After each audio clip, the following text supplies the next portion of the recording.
មន្ត្រីក្រសួងបរិស្ថានរំពឹងថាផ្លូវចូលទៅកាន់ភ្នំខ្នងផ្សារហេដ្ឋារចនាសម្ព័ន្ធលើកកម្ពស់ជីវភាពប្រជាពលរដ្ឋខេត្តកំពង់ស្ពឺរដ្ឋមន្ត្រីក្រសួងបរិស្ថានលោកអៀងផល្លែតរំពឹងថាសមិទ្ធផល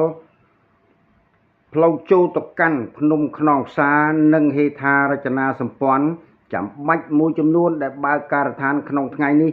នឹងជួយលើកកម្ពស់ជីវភាពប្រជាពលរដ្ឋក្នុងសហគមន៍តាំងបំពង់រលាក់កងជើងឲ្យកាន់តែប្រសើរឡើងតាមរយៈកំណើនភ្ញៀវទេសចរមកលេងច្រើន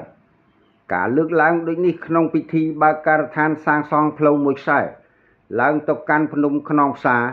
និងស្ថាបនាហេដ្ឋារចនាសម្ព័ន្ធចាំបាច់មួយចំនួនដែលបម្រើឲ្យគោលដៅលំហែបៃតងតំបន់ភ្នំខ្នងផ្សារស្ថិតក្នុងភូមិតាំងបំពង់ឃុំតាសាលស្រុកអូរ៉ាល់ខេត្តកំពង់ស្ពឺនៅព្រឹកថ្ងៃទី16ឧសភាឆ្នាំ2025លោកអៀងផល្លែតបានលើកឡើងថាភ្នំខ្នងផ្សារគឺជាឋានសួគ៌ក្រោមមេឃមួយដែលបានសំងំលាក់ខ្លួននិងស្ថិតនៅឆ្ងាយពីក្រសែភ្នែកមហាជនពិសេសភ្ញៀវទេសចរជាតិនិងអន្តរជាតិក្នុងភូមិសាស្ត្រដាច់ស្រយាលមួយនៃស្រុកអូរ៉ាល់ខេត្តកំពង់ស្ពឺតែក្រោមការអភិវឌ្ឍនិងយកចិត្តទុកដាក់ពីរាជរដ្ឋាភិបាលកម្ពុជាពិសេសក្រោមការគិតគូរពីសម្ដេចធិបតីហ៊ុនម៉ាណែតតាមរយៈសមិទ្ធផលទាំងនេះនឹងធ្វើឲ្យសហគមន៍តាំងបំពង់រលាក់កងជើងជាពិសេសភ្នំខ្នងផ្សារលែងស្ថិតនៅឆ្ងាយពីក្រសែភ្នែកមហាជននិងភ្ញៀវទេសចរទៀតហើយលោកអៀងផល្លែតបានបន្ថែមថាតាមរយៈសមិទ្ធផល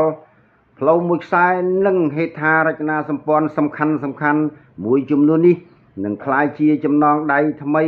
ចូលរួមចំណែកយ៉ាងសំខាន់ក្នុងការជួយលើកកម្ពស់ជីវភាពប្រជាពលរដ្ឋនៅភូមិតាំងបំពង់និងសហគមន៍តំបន់ការពារធម្មជាតិរលាក់កងជើងក៏ដូចជាការតភ្ជាប់ខេត្តកំពង់ស្ពឺនិងខេត្តកោះកុងជាពិសេសគឺសមិទ្ធផលដ៏ពិសិដ្ឋរបស់រាជរដ្ឋាភិបាលកម្ពុជាផ្ដល់ជូនផងដែរ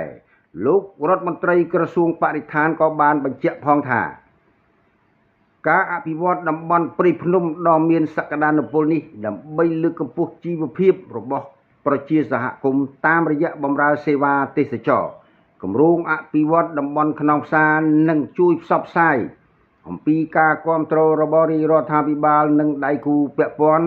ក្នុងការរួមចំណែកលើកកម្ពស់សេដ្ឋកិច្ចសង្គមនិងគោលដៅលំហែបៃតងនៅតំបន់ភ្នំខ្នងផ្សារព្រមទាំងជួយជំរុញចលនាទេសចរជាតិនិងអន្តរជាតិឲ្យមកកំសាន្តកាន់តែច្រើនតាមរយៈការងារនេះយើងចូលរួមលើកកម្ពស់ជីវភាពប្រជាពលរដ្ឋនៅតាមសហគមន៍មូលដ្ឋានតាមរយៈផ្ដល់សេវាកម្មទេសចរនានាទាំងនេះក៏បានចូលរួមចំណែកយ៉ាងសំខាន់ដល់ការពារនិងអភិរក្សធនធានធម្មជាតិប្រកបដោយនិរន្តរភាពសូមរំលឹកថាការបើកការដ្ឋានស្ថាបនាផ្លូវទៅកាន់ខ្នងភ្នំខ្នងផ្សារនិងហេដ្ឋារចនាសម្ព័ន្ធចាំបាច់មួយចំនួនក្នុងថ្ងៃនេះក៏មានការចូលរួមពីលោកឈៀបច័ន្ទសុភ័ណ្ឌអភិបាលកំពង់ស្ពឺអភិបាលខេត្តកំពង់ស្ពឺនិងលោកស្រីមិថុនាភូថងអភិបាលខេត្តកោះកុងរួមនឹងតំណាងក្រសួងស្ថាប័នរាជរដ្ឋាភិបាលអង្គភាពពាក់ព័ន្ធរដ្ឋបាលថ្នាក់ក្រោមជាតិដៃគូអភិវឌ្ឍអង្គការមិនមែនរាជរដ្ឋាភិបាលវិស័យឯកជនអាជ្ញាធរមូលដ្ឋាននិងជាប្រជាសហគមន៍ជាដើម